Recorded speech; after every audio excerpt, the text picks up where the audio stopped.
what the essence of photography is for you. Like that's for you playing with light, like playing with movement. It's understanding light. Trying to understand what light does is the easy part. Trying to figure out how to get your camera to see what you're seeing is where I guess years of sitting in different spots and learning kind of helps you. Yeah, it's something that I'm still learning. I find looking at other artists, seeing how artists like, if I was to use examples, say the way Yuki, when she conceptualizes work and she has a project, I study that and I look at it and I like, okay, I love the way she does this. How has she worked it, and what does it mean if I wanted to use that style in the narratives I work with? Or if I look at what Solomon Terrell does, and he's an amazing not manipulator of light. He knows how to use light to its fullest for his work. And then you've got Greg Semu. Now, the thing that's common amongst these three, I'm looking at Three studio art. You know, they're using studio setups as well. Yuki, not so much, because she also has a lot of work that exists outside the studio. But I've seen it along the way, and it's like all of these examples of different artists help me learn and understand what I'm doing, because that's, I guess, part of who we are as artists. How we grow is to learn off our contemporaries, to learn off the past, and that'll inform us, you know, moving forward with where we want to go with our work. Painters are another great influence. Actually, you know, there's so many different influences, especially in the art world, that, you know, you could just sit there for ages. I mean, one of the biggest influences in my early sort of work when I was looking at documenting Pacifica people was actually August Sander, the German photographer, and his work that he did in the 1920s through to the 1940s. I love the fact that he created this project where he would document as many aspects of German society as he could, and then, you know, partway through it, the Second World War happened, and it shatters a lot of what he was trying to do. But if he hadn't started the work, a lot of these groups that he photographed, who would later be decimated by the war, would never be remembered.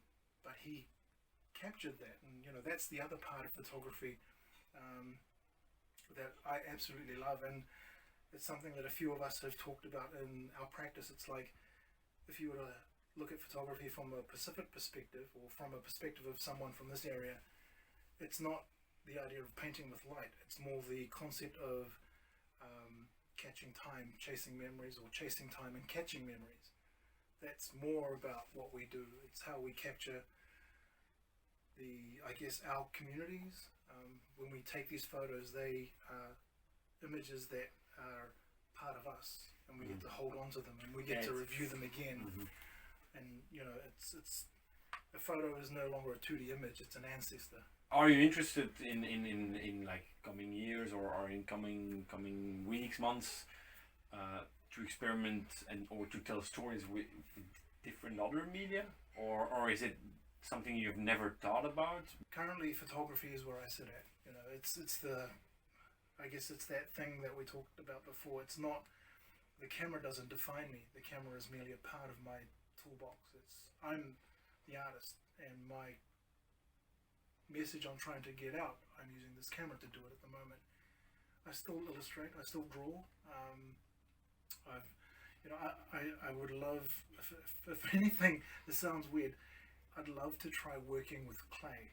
For some reason, you know, sculpting with a soft material like clay, and then maybe working with something harder. But still, you know, the photography is what teaches me light. And I guess how, you know, for some weird reason I thought I'll make these things out of clay and then I can photograph them as well. But I mean, working with these skulls that I've been using for my latest series of work, at one point I thought, why don't I try sculpting my own and seeing what happens? But, you know, for the sake of the commission, I need to buy these medical replicas. But yeah, I guess 3D, you know, sculpting is probably something I'd love to try.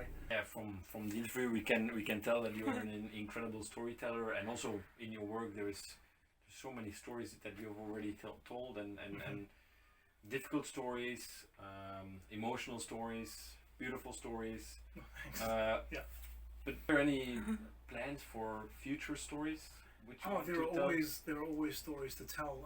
One of the, I guess extending on from your question around other art forms, I've started looking at filmmaking as well, and how that's a way to tell stories, and it's also a way to further the scope of how the stories are told. I'd love to do more work where I'm able to help someone else in relation to them wanting to tell a story.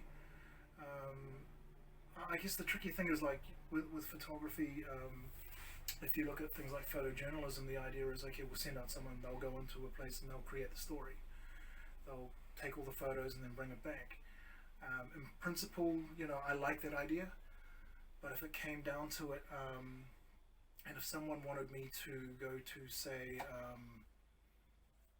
another part of the world to document, so that my style of photography would tell the story of whatever part of the world I'm in, I would probably not agree to it. Or if I did do it, it would be on the, I guess the clause that I'll go there, I'll go to whichever place you want me to go, to tell the story of whatever people, but I'm not going to take the photos. I'd rather teach someone there how to use the camera and let them tell the story, and then bring back their story, because the only person that can tell those sorts of narratives are people who live it.